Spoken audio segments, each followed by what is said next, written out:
विद्यासीन न्यास और Lal Bahadur Shastri PG college की यूथ कोर्सेज से आज की जो राष्ट्रीय संघ वेबिनार है उसका प्रथम सत्र को की अध्यक्ष दिलीप मेथी जी, संचालक डॉक्टर विजेंद्र पांडे, सभी को मेरा सादर प्रणाम। असली में मेरी हिंदी ठीक नहीं है क्योंकि मैंने कभी हिंदी नहीं पढ़ी है, फिर भी मैं हिंदी में बोलने की कोशिश कर रही हूँ। ये जाहिर है कि हिंदी में बहुत गलतियां रह जाएंगे, फिर भी आप लोग मेरी बात को समझने की कोशिश करेंगे, मैं ये विश्वास रखती हूँ। और ये विश्वास को आगे बढ़ाते हुए मैं अपनी जो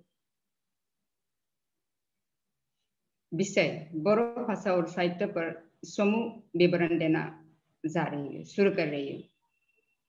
अभी भी मैडम जी ने बोला कि बोरो भाषा उत्तर पूर्वी भारत की प्रमुख भाषाओं में से एक है और बोरो भाषा बोलने वाले लोग ज्यादातर असम में रहते हैं।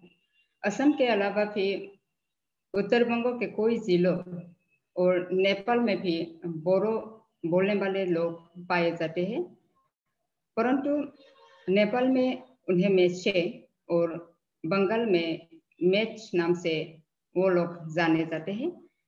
इसके बावजूद भी असम के बोरो भाषा और बंगाल के मेच और नेपाल के मेचे के बीच में अपने आप में बहुत समानताएं हैं।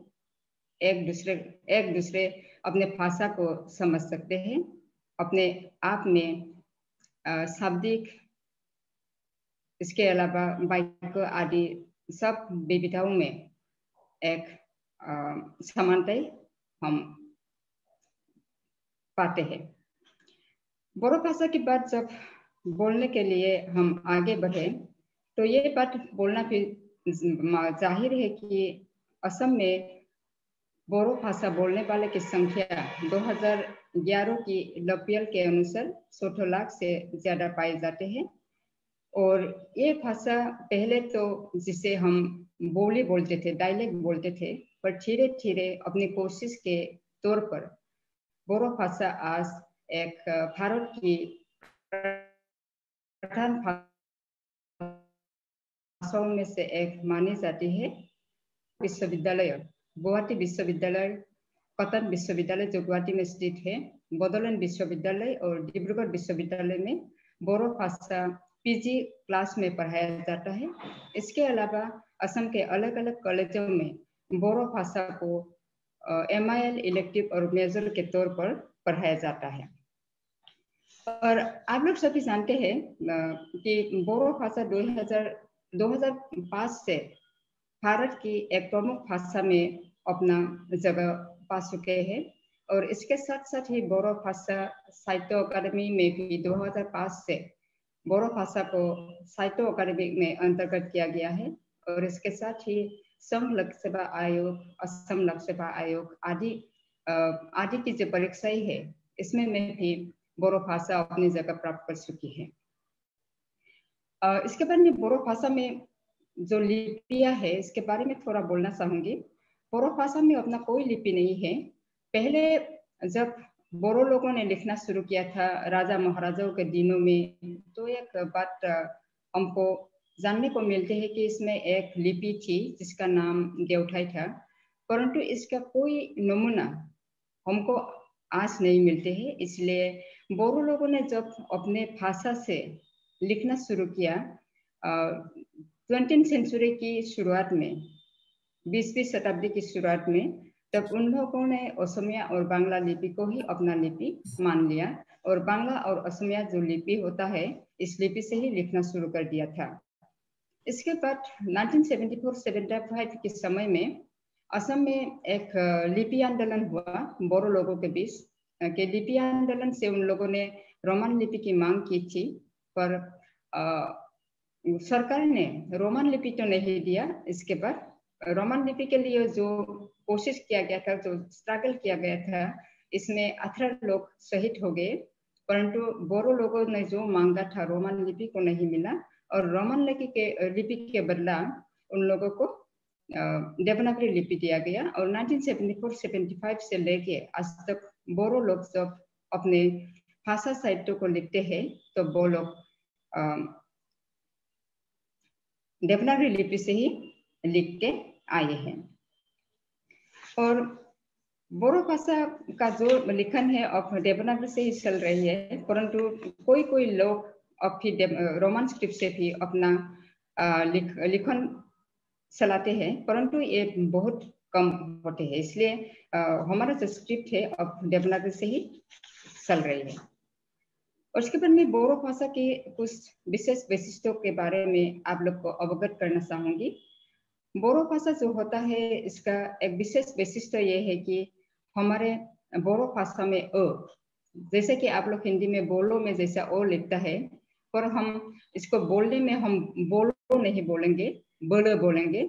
जो ओ होता है वो बोरो भाषा का एक स्वनिम है, जो एक विशेष वैशिष्ट्य इसमें हम बोरो भाषा में मिलते हैं, क्योंकि ये ऐसा स्वनिम है, स्वर स्वनिम, जिसका जगह आदि अंत और बीच में शब्द के पाए जाते हैं। जैसे कि लग यानी कि दोस्त, अंखम यानी कि चावल और गम यानी कि पीला।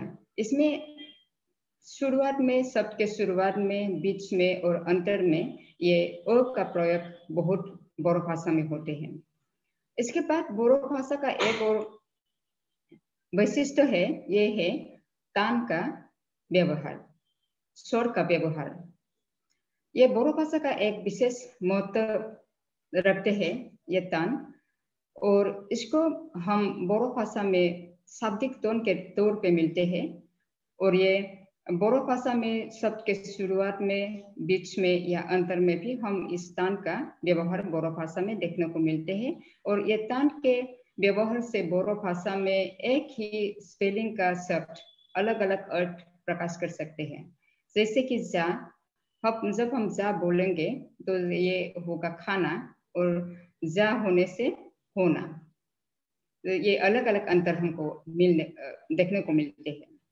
और बोरो भाषा का एक विशिष्ट है, यह है एक पदीय धातु का व्यवहार। बोरो भाषा में ऐसे बहुत से शब्द है जिसमें हम एक पदीय धातु को मिलते हैं। जैसे कि ये सब ज्यादातर हमको हार्प में मिलते हैं, जैसे कि जा, खा, थांग, जा। इसके बाद लिंग, बुलाओ। ऐसे बहुत ऐसा एक पदीय धातु हार्प और हमको बोरो में मिलते हैं। इसके अलावा नाउन में भी ऐसा बहुत से शब्द है, जैसे कि बार हिंदी में हवा, दही हिंदी में पानी, हाँ हिंदी में मिट्टी और हिंदी में आग। ऐसा बहुत एक पदीय धातु बोरो भाषा में हमको मिलते हैं। और बोरो भाषा का दूसरा एक विशेषता है कि जगन्मुक्त, यानी कि एग्लूटिनेटिंग जो प्रयोग होता है बोरो भाषा में, ये बोरो भाषा में बहुत हमको मिलते हैं। जैसे कि हम एक शब्द के साथ अलग अलग सफिक्सेस को जोड़ के एक लंबा शब्द बना सकते हैं। मैं ऐसा उदाहरण के तौर पर एक शब्द लाती हूँ, मानसिफोरनिफ्रायनो। इसमें मानसि का अर्थ है इंसान, फर ये एक प्लूरल सफिक्स है, नी एक जेनेटिव मार्कर है, फ्राई एक पोस्टपोजिशन है और इसके बाद और न। ऐसा ही बहुत इसका जो जगन्मुक्ता का जो विशेषता है ये भी बोरो भाषा में हमको मिलते हैं। और एक और उदाहरण है बोरो भाषा में जो वैशिष्ट है उसका, एक ये वैशिष्ट है कि हमारा जो सफिक्स होता है यानी कि प्रत्यय होता है, ये प्रत्यय असली में शब्द के अंत में हम इसको संजो देते हैं। पर इसके अलावा भी कभी कभी ये प्रत्यय, एक दो ऐसा प्रत्यय बोरो भाषा में है जो शब्द के अंत में नहीं परंतु दो शब्दों के बीच में भी आता है। ऐसा एक उदाहरण है खा। खा का जो प्रत्यय खा है उसका अर्थ है अभी। जब शब्द के साथ समझौते हैं तो उसका अर्थ होता है अभी। जैसे जा खा यानी कि आप अभी के अभी खाओ, पर हम इसे जाफे खा यानी कि आप अभी के अभी आइए और खाइए। यह खा अंत के शब्द के अंत में हमने एक बार प्रयोग किया, पर इसके अलावा हम इसको साखाफई, इसको दो शब्द के बीच में भी लाके हम इसको यूज कर सकते हैं, पर इसमें शब्द का जो अर्थ होता है, ये अर्थ का कोई अंतर इसमें नहीं होता। ये प्रत्यय आगे रहे, पीछे रहे या बीच में, दो शब्द के बीचों में रहे, फिर भी इसका अर्थ का कोई अंतर नहीं होता। ये भी एक बोरो भाषा का विशेषता है। और बोरो भाषा का दूसरा एक विशेषता है कि कर्ता को लेकर क्रिया का कोई अंतर, क्रिया में कोई अंतर नहीं आता। जैसा कि हिंदी में आप लोग सभी हिंदी वाले हिंदी जानते हैं ठीक से, मेरा तो हिंदी बहुत टूटा फूटा हिंदी है। जैसे कि आप लोग मैं खाती हूँ, मैं खाता हूँ, ये हमारा खाता खाती ऐसा कोई नहीं होता। हमारा स्त्री हो या स्त्रीलिंग हो या पुल्लिंग हो, कर्ता स्त्री या पुरुष हो, जो भी हो, एक वचन हो बहु वचन हो, हमारा क्रिया के रूप में कोई अंतर नहीं आता। जैसा कि आंग जाए मैं खाती हूँ, नंग जाए तुम खाते हो, जाए जाए एक बराबर ही रहेगा, कोई अंतर इसमें नहीं आएगा। इसके बाद ये रहा भाषा के बारे में। इसके बाद मैं थोड़ी 5 मिनट के अंदर आप लोग को ये बोरो साहित्य के बारे में कुछ बोलना चाहूंगी। बोरो साहित्य का जो लिखने का शुरुआत किया था अंग्रेजों ने किया था, जो बैप्टिस्ट मिशनरी आया था उन लोगों ने किया था। उन लोगों ने एक मोनोग्राफ भी पब्लिश किया था जिसका नाम है दी कैसारिस, जिसको रेवरेंड सिडनी एंडल ने लिखा था, ये मोनोग्राफ को द कैसारिस। इसके अलावा एन आउटलाइन ग्रामर ऑफ कैसारी ग्रामर नामक उसने एक व्याकरण का बुक भी लिखा था। और इसके अलावा जे.डी. एंडरसन, उसने बोरो जो फोकटेल्स लोककथा और जो ये राइम्स से इसको एक्सट्रैक्ट करके पब्लिश किया था। किताब का नाम था a collection of कैसारी फोकटेल्स and rhymes, जो 1895 में पब्लिश हुआ था। और ये शुरुआत थी बोरो साहित्य की। ये बोरो भाषा में भी उन लोगों ने कुछ लिखने की कोशिश की थी, और ज्यादातर अंग्रेजी में लिखी थी, और बोरो भाषा में भी थोड़ी कोशिश की थी। इसके बाद धीरे धीरे बोरो अपने लोगों ने बोरो भाषा में लिखना शुरू किया। और ये शुरू करने से पहले उन लोगों ने 1915 में जो बोरो भाषा में पहली किताब आई, जिसका नाम है बोरोनिक्सा ओ आइन, यानी कि बोरो की संतान और उनकी नियमावली। तो इस किताब में बोरो की संतान, इस जो भाग है, दो हिस्सों में इसको लिखा गया था। बोरो की संतान जो हिस्सा है, इसमें बोरो लोगों कैसे रहते हैं, कैसे खाते पीते हैं, उन लोग का स्वभाव चरित्र कैसे है, इसके बारे में उन लोगों ने लिखा था। और जो नियमावली यानी कि जो आइन, ये जो लॉ, उसके बारे में दूसरे हिस्सों में लिखा था। और ये लॉ के जो दूसरे हिस्से हैं, इसमें उन लोगों ने एक गोलपारा नामक एक जगह में बोरो लोगों को कुछ जैसे कि दंड करने से कैसे उनको पनिशमेंट मिलता है, उसके बारे में लिखा था। जैसे कि हमारे लोगों का दूसरे लोगों के या दूसरे जाति के घर में जाकर खाना पीना बिल्कुल पसंद नहीं था पहले। तो अगर हम बोरो लोग दूसरे सपोज गारो लोग या गोलपारा में रहते हैं बोरो के नजदीक, तो गारो के घर में खाएंगे तो उनको कैसा पेनल्टी मिलेगा, कैसा पनिशमेंट मिलेगा। या कोई बाजार में जाएगा, बाजार में जाके वो दुकानदार से छुरी पहनवाएगा तो वो कैसा दंड मिलेगा, ये सब के बारे में इस किताब में लिखा था। और ये थी बोरो साहित्य की शुरुआत, जिसमें बोरो और बांग्ला दो भाषा में इस किताब को लिखा गया था। इसके बाद धीरे धीरे 1923 को एक बोरो की कविता किताब आई, जिसमें दो कवियों ने एक साथ होके इस कविता को प्रस्तुत किया था। कविता का नाम था, ये किताब का नाम था खन्थाई मेथाई, यानी कि खन्थाई यानी कि कविता और मेथाई यानी कि गीत। यानी कि एक हिस्से में कविता थी और एक हिस्से में ये गाना थे, गीत थी। तो ये संजोग इन दोनों ने मदाराम ब्रह्म और रूपनाथ ब्रह्म ने 1923 को यह किताब प्रकाशित की थी। और इसके बाद बोरो साहित्य की अगर हम बात बोले तो हम 1926 के साल 1924 को हम कभी नहीं भूलते, क्योंकि यही एक साल है जिसमें से बोरो लोगों की प्रथम प्रकाशित जो पत्रिका है विबार यानी कि फूल नामक पत्रिका 1926 को प्रकाशित हुई। और इसमें से धीरे धीरे बोरो साहित्य की गति धारा, बोरो साहित्य की उन्नति धीरे धीरे से इससे ही ज्यादातर होने लगे। तो इस विपर पत्रिका में 3 भाषाओं को समझाया गया था, असमिया, बांग्ला और बोरो, और उसमें 2 लिपियां थी, एक असमिया और एक बांग्ला। और इसका जो लेखन था ज्यादातर कविता थी, इसके अलावा गद्य थी, और यही 2 विधाएं थी, ज्यादातर कविता और गद्य। और इन कविता और गद्य 2 विधाओं में जो मैसेज था, ये मैसेज था कि हम अपने आप को कैसे आगे बढ़ा के ले जाना है, हमारे अपनों के बीच में जैसा दरार है, अपने आप के बीच में अंडरस्टैंडिंग जो नहीं है, इसको हम कैसे लाना है, अपने जाति को कैसे हम आगे की तरफ ले जाना है, कैसे हमारे लोगों के बीच हम पढ़ाई के प्रति ज्यादा मनोযোগ नहीं है तो उसको हम पढ़ाई के प्रति कैसे अपना मनोযোग डालना है, लड़का लड़की को हम कैसे स्कूल भेजना है, ये अलग अलग जैसे कि जिसे हम बोलते हैं सोशल रिफॉर्मेशन।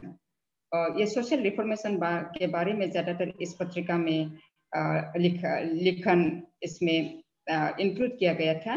और इसके बाद हम बोरो भाषा के कुछ काल के बारे में भी मैं यहाँ बोलना चाहूंगी कि बोरो भाषा में जो काल है इसको 2 विभागों में विभाजित किया है। एक था आदिकाल, जिसे हम 1924 से 1952 तक लेते हैं, और दूसरा है आधुनिक काल, जिसे 1952 से अभी तक का समय को आधुनिक काल हम मानते हैं। 1952 इसलिए एक माइलस्टोन है क्योंकि इसमें बोरो साहित्य सभा का जन्म हुआ था, जिससे हम एपेक्स लिटरेरी बॉडी के तौर पर बोरो लोग मानते हैं बोडो साहित्य सभा। ये 1952 16 नवंबर को इसका जन्म हुआ था, और इससे ही बोरो लोगों का लेखन, पढ़ाई आदि के जो अलग अलग काम में बोरो लोगों को ज्यादातर उस समय से उन्नति हो गया, क्योंकि 1963 से बोरो भाषा प्राथमिक स्तर पे लोअर प्राइमरी स्कूल में 1963 18 मई को बोरो भाषा लोअर प्राइमरी लेवल में इंट्रोड्यूस हुआ। उसके बाद धीरे धीरे मिडिल स्कूल में, इसके बाद हाई स्कूल में, और अभी बोरो भाषा से लिखने पढ़ने की जो सुविधा है इसको हायर सेकेंडरी तक ले जाने की कोशिश अभी जारी है। और जब हम बोरो साहित्य के बारे में बोलेंगे तो कविता ज्यादातर बोरो भाषा में अभी तक प्रकाशित हुई है। पहले का जो कविता था उसका ज्यादातर शीर्षक रोमांटिक, या जैसे कि हम बोलते हैं मिस्टिक और रोमांटिक ज्यादातर कविता थी आदिकाल में। पर समय के साथ साथ लोगों ने ये सब पीछे छोड़कर आजकल का जो समस्या है, आजकल हमको रोज दिखाई देने आग के आगे दिखाई देने वाले सभी समस्याओं को लिखकर आज के जो कवियों है उन लोगों ने अपना लिखना शुरू कर दिया है। इसलिए पहले की आदिकाल की तुलना में अब की जो बोरो साहित्य की कविता हम ये बोलेंगे कि बहुत आगे निकल चुकी है। और साहित्य की सभी विधाओं में से कविता लिखने वाले की संख्या भी बहुत ज्यादा है।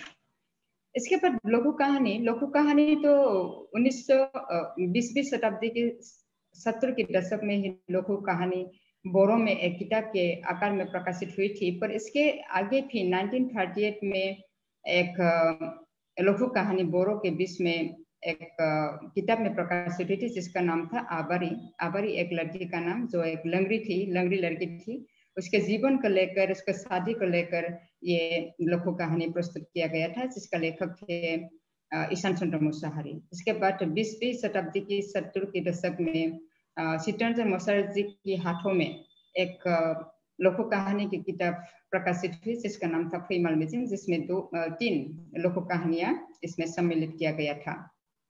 इसके बाद जब हम नाटक की ओर आए तो नाटक तो आदिकाल में ही बोरो भाषा में शुरू हुआ था, और बोरो भाषा का प्रथम नाटक था एक एकांकी नाट जिसका नाम था नालाबुहा। पर नालाबुहा का नाम सिर्फ हमको सुनने को ही मिलते हैं, पर किसी ने अभी तक इसमें क्या लिखा था, इसका थीम क्या था, इसके बारे में कोई अंदाजा या पता किसी को नहीं है। सिर्फ नाम को हम सुनने को मिलते हैं, नाम ही है, पर इसमें क्या था, इसमें क्या लिखा गया था, इसके बारे में कुछ पता नहीं है। और बोरो साहित्य की विधाओं में से जो नाटक का जो विधा है ये अभी तक आदिकाल से इस काल तक ज्यादा उन्नति नहीं हुई, ज्यादा डेवलप नहीं हुई है, क्योंकि शायद ये भी एक वजह हो सकते हैं कि नाटक एक कॉम्प्लेक्स आर्ट के तौर पर जाना जाता है, जिसमें डायलॉग होता है, जिसमें आपको स्टेज सेटिंग के बारे में जानकारी होनी होती है, इसलिए शायद बोरो लेखकों ने नाटक में आज तक ज्यादा अपना इंटरेस्ट नहीं दिखाया है, इसलिए नाटक अभी तक बहुत हमारे भाषा में बहुत कम है। और हम जब उपन्यास के बारे में बोले तो उपन्यास शुरू हुआ था 1962 को, जिसको लिखा था चित्तरंजन मुसाहारी ने, जिसका नाम था जुजानी। और इसमें एक दो लड़का और लड़की के जो प्रेम का संबंध है, दोनों के बीच प्यार हो गया। इसके बाद घर वालों को ये ज्यादा पसंद नहीं, जैसे कि हम हिंदी फिल्मों में देखने को मिलते हैं। एक लड़का जो धनी परिवार से होते हैं, लड़की गरीब परिवार से होती है। इसके बाद दोनों परिवारों के बीच में ज्यादा मिलजुल नहीं होते। इसके बाद ये दोनों का भी शादी नहीं होते। एक लड़का दूसरे लड़के से शादी कर लेते हैं और लड़की उस लड़के के प्यार में इतने पागल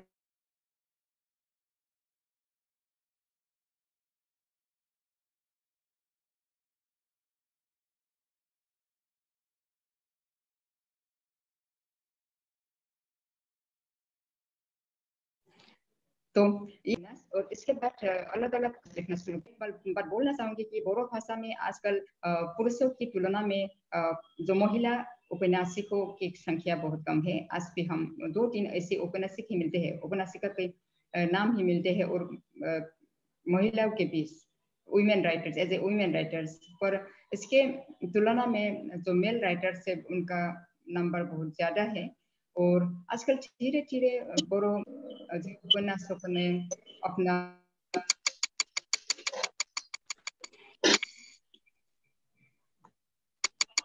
उपन्यासिकों ने अपना जो उपन्यास ये पिक्चर के प्यार के बारे में नहीं लिखते, अलग अलग दिशाओं को लेके, अलग अलग सच्चाई को लेके लिखने का शुरू कर दिया।